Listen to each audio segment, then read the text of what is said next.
Hi, it's Tim Bader here from Tim Bader Online, and I wanted to share a new video with you. It's been a little while since I last published one on the blog, and I just wanted to say that I'm excited because I've finished the first draft of my book and I'm currently deep into proofreading and editing it. It's been a very interesting time for me. I've learned a lot through the process, but I realised recently that I was so focused on that, there was something else that was missing. Our prophets spend lots of time listening to God, and they generally do whatever He asks them to do. Sometimes prophets simply do or say what they already know. They follow the revelation that God has already given them, and that's okay. It can just be for a season. But recently I looked at my prayer journal and I realised that I hadn't heard anything from the Lord in several months.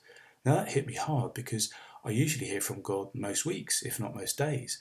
So I had to reassess where I'm at. I was particularly struck by my friend Peter, who recently preached in church.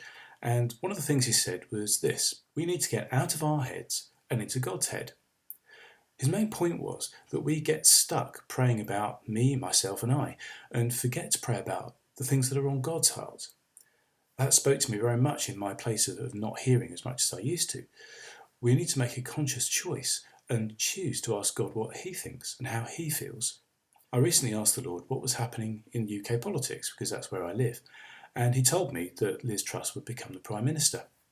Only a month later, she was thrown out of office, and I asked him what's next, and he said Rishi Sunak would be the next Prime Minister, and he is now in place.